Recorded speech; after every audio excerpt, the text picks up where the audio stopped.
A Father's Confession. Guy de Maupassant. All Vizier Lerthel had followed the funeral procession of Monsieur Bedon Lermins to the grave, and the last words of the funeral oration pronounced by the delegate of the district remained in the minds of all. He was an honest man, at least. An honest man he had been in all the known acts of his life, in his words, in his examples, his attitude, his behavior, his enterprises, in the cut of his beard and the shape of his hats. He never had said a word that did not set an example, never had given an alms without adding a word of advice, never had extended his hand without appearing to bestow a benediction. He left 2 children, a boy and a girl. His son was Councillor General, and his daughter, having married a lawyer, Monsieur Poirel de la Voult, moved in the best society of Vizier. They were inconsolable at the death of their father, whom they loved sincerely. As soon as the ceremony was over, the son, daughter, and son-in-law returned to the house of mourning, and, shutting themselves in the library, they opened the will, the seals of which were to be broken by them alone, and only after the coffin had been placed in the ground. This wish was expressed by a notice on the envelope. Monsieur Poirel de la Voult tore open the envelope, in his character of a lawyer used to such operations, and having adjusted his spectacles, he read in a monotonous voice, made for reading the details of contracts. My children, my dear children, I could not sleep the eternal sleep in peace if I did not make to you from the tomb a confession, the confession of a crime, remorse for which has ruined my life. Yes, I committed a crime, a frightful, abominable crime. I was 26 years old, and I had just been called to the bar in Paris, and was living the life off young men from the provinces who are stranded in this town without acquaintances, relatives, or friends. I took a sweetheart. There are beings who cannot live alone. I was one of those. Solitude fills me with horrible anguish, the solitude of my room beside my fire in the evening. I feel then as if I were alone on the earth, alone but surrounded by vague dangers, unknown and terrible things, and the partition that separates me from my neighbor whom I do not know, keeps me at as great a distance from him as the stars that I see through my window. A sort of fever pervades me, a fever of impatience and of fear, and the silence of the walls terrifies me. The silence of a room where one lives alone is so intense and so melancholy. It is not only a silence of the mind. When a piece of furniture cracks, a shudder goes through you, for you expect no noise in this melancholy abode. How many times, nervous and timid from this motionless silence, I have begun to talk, to repeat words without rhyme or reason, only to make some sound. My voice at those times sounds so strange that I am afraid of that too. Is there anything more dreadful than talking to oneself in an empty house? One's voice sounds like that of another, an unknown voice talking aimlessly to no one, into the empty air, with no ear to listen to it, for one knows before they escape into the solitude of the room exactly what words will be uttered, and when they resound lugubriously in the silence, they seem no more than an echo, the peculiar echo of words whispered by one's thought. My sweetheart was a young girl, like other grown girls who live in Paris on wages that are insufficient to keep them. She was gentle, good, simple. Her parents lived at Poissy. She went to spend several days with them from time to time. For a year I lived quietly with her, fully decided to leave her when I should find someone whom I liked well enough to marry.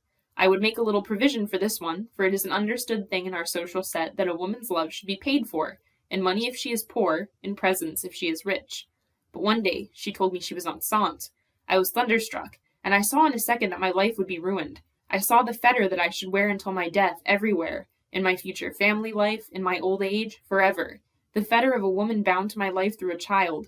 The fetter of the child whom I must bring up, watch over, protect, while keeping myself unknown to him and keeping him hidden from the world.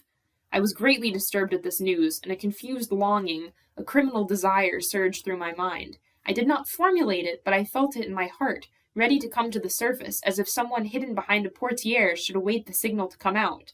If some accident might only happen. So many of these little beings die before they are born. Oh, I did not wish my sweetheart to die. The poor girl, I loved her very much, but I wished possibly that the child might die before I saw it. He was born. I set up housekeeping in my little bachelor apartment, our imitation home, with a horrible child. He looked like all children. I did not care for him. Fathers, you see, do not show affection until later. They have not the instinctive and possessive tenderness of mothers. Their affection has to be wakened gradually. Their mind must become attached by bonds formed each day between beings that live in each other's society. A year passed. I now avoided my home, which was too small, where soiled linen, baby clothes, and stockings the size of gloves were lying round, where 1,000 articles of all descriptions lay on the furniture, on the arm of an easy-chair, everywhere. I went out chiefly that I might not hear the child cry, for he cried on the slightest pretext, when he was bathed, when he was touched, when he was put to bed, when he was taken up in the morning, incessantly. I had made a few acquaintances, and I met at a reception the woman who was to be her mother.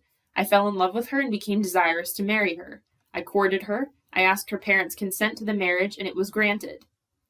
I found myself in this dilemma. I must either marry this young girl whom I adored, having a child already, or else tell the truth and renounce her, and happiness, my future, everything, for her parents, who were people of rigid principles, would not give her to me if they knew.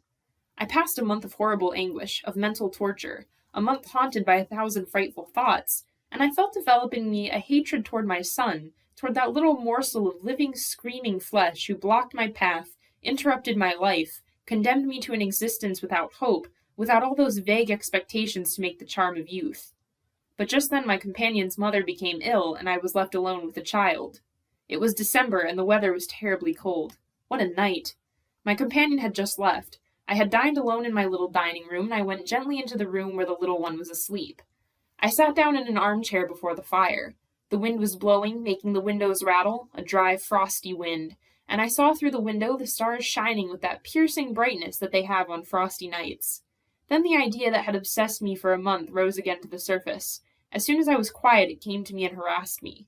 It ate into my mind like a fixed idea, just as cancers must eat into the flesh. It was there, in my head, in my heart, in my whole body. It seemed to me, and it swallowed me up as a wild beast might have. I endeavored to drive it away, to repulse it, to open my mind to other thoughts, as one opens a window to the fresh morning breeze to drive out the vitiated air, but I could not drive it from my brain, not even for a second. I do not know how to express this torture. It gnawed at my soul, and I felt a frightful pain, a real physical and moral pain. My life was ruined. How could I escape from this situation? How could I draw back, and how could I confess? And I loved the one who was to become your mother with a mad passion, which this insurmountable obstacle only aggravated. A terrible rage was taking possession of me, choking me, a rage that verged on madness. Surely I was crazy that evening. The child was sleeping. I got up and looked at it as it slept. It was he, this abortion, this spawn, this nothing, that condemned me to irremediable unhappiness. He was asleep, his mouth open, wrapped in his bedclothes in a crib beside my bed, where I could not sleep. How did I ever do what I did? How do I know? What force urged me on? What malevolent power took possession of me? Oh, the temptation to crime came without any forewarning. All I recall is that my heart beat tumultuously. It beat so hard that I could hear it, as one hears the strokes of a hammer behind a partition. That is all I can recall, the beating of my heart. In my head there was a strange confusion, a tumult, a senseless disorder, a lack of presence of mind. It was one of those hours of bewilderment and hallucination when a man is neither conscious of his actions nor able to guide his will. I gently raised the coverings from the body of the child, I turned them down to the foot of the crib, and he lay there uncovered and naked. He did not wake. Then I went toward the window, softly, quite softly, and I opened it.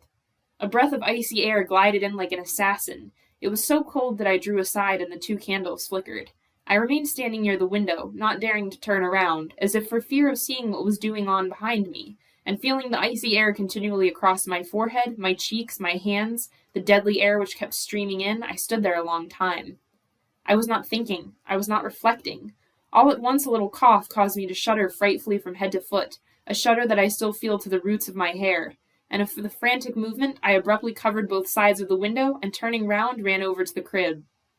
He was still asleep, his mouth open, quite naked. I touched his legs. They were icy cold, and I covered them up. My heart was suddenly touched, grieved, filled with pity, tenderness, love for this poor innocent being that I had wished to kill. I kissed his fine soft hair long and tenderly, and then I went and sat down before the fire. I reflected with amazement, with horror on what I had done, asking myself whence come these tempests of the soul in which a man loses all perspective of things, all command over himself, and acts as in a condition of mad intoxication, not knowing whither he is going, like a vessel in a hurricane. The child coughed again, and it gave my heart a wrench. Suppose it should die! Oh, God, what would become of me? I rose from my chair to go look at him. With a candle in my hand, I leaned over him. Seeing him breathing quietly, I felt reassured, when he coughed a 3rd time. It gave me such a shock that I started backward, just as one does at the sight of something horrible, and let my candle fall. As I stood erect after picking it up, I noticed that my temples were bathed in perspiration, that cold sweat which is the result of anguish of soul, and I remained until daylight bending over my son, becoming calm when he remained quiet for some time, and filled with atrocious pain when a weak cough came from his mouth. He awoke with his eyes red, his throat choked, and with an air of suffering. When the woman came in to arrange my room, I sent her at once for a doctor. He came at the end of an hour, and, after examining the child, "Did he not catch cold?" I began to tremble like a person with palsy, and I faltered, "No, I do not think so." And then I said, "What is the matter? Is it serious?" "I do not know yet," he replied. "I will come again this evening." He came that evening. My son had remained almost all day in a condition of drowsiness, coughing from time to time. During the night, inflammation of the lungs set in. That lasted 10 days. I cannot express what I suffered in those interminable hours that divide morning from night, night from morning. He died. And since that moment, I have not passed 1 hour, not a single hour, without the frightful, burning recollection, a gnawing recollection, a memory that seems to wring my heart, awaking in me like a savage beast imprisoned in the depth of my soul. Oh, if I could have gone mad! Monsieur Poirel de la Volte raised his spectacles with a motion that was peculiar to him whenever he finished reading a contract, and the 3 heirs of the defunct looked at one another without speaking, pale and motionless. At the end of a minute the lawyer resumed, "This must be destroyed." The other 2 bent their heads in a sign of assent. He lighted a candle, carefully separated the pages containing the damaging confession from those relating to the disposition of money, and then he held them over the candle and threw them into the fireplace. And they watched the white sheets as they burned, till they were presently reduced to little crumbling black heaps.